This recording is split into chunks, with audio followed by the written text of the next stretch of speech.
அண்ணாமலையார் கோவிலை மீண்டும் மத்திய அரசின் தொல்பொருள் துறையிடம் கொண்டு செல்ல திட்டமா? பக்தர்கள் அதிர்ச்சி, கண்டனம். திருவண்ணாமலை நாடாளுமன்ற தொகுதி பாஜக வேட்பாளராக அஸ்வத்தாமன் அறிவிக்கப்பட்டுள்ளார்.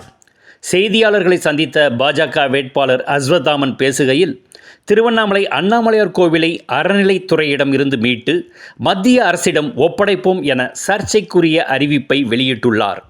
அங்கிருந்த செய்தியாளர் ஏஎஸ்ஐயிடமா என கேட்க ஆமாம் என அவரும் பதிலளித்துள்ளார். ஏஎஸ்ஐ என்பது தொல்பொருள் துறையாகும்.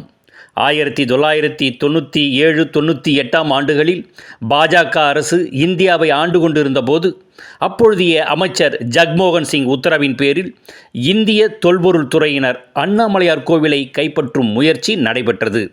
ஆனால் திருவண்ணாமலையைச் சேர்ந்த அனைத்து மக்களும், அனைத்து கட்சியினரும் சாதி மத பேதமின்றி பாஜக உட்பட அப்போதைய பாஜக அரசின் உத்தரவை எதிர்த்து மிக நீண்ட நெடிய போராட்டத்தை நடத்தினர்.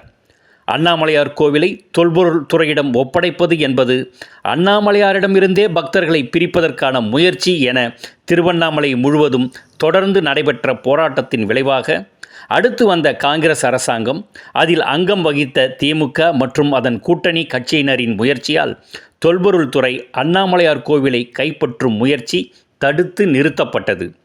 இந்த நிலையில் பாஜக வேட்பாளரான அஸ்வத்தாமன் 26 ஆண்டுகளுக்கு பிறகு மீண்டும் தன்னுடைய தேர்தல் அறிக்கையில் மத்திய அரசின் கட்டுப்பாட்டுக்குள் ஏஎஸ்ஐ மூலம் அண்ணாமலையார் கோவிலை கொண்டு செல்வோம் என கூறியிருப்பது திருவண்ணாமலை அண்ணாமலையார் கோவில் பக்தர்களை அதிர்ச்சி அடைய வைத்துள்ளது.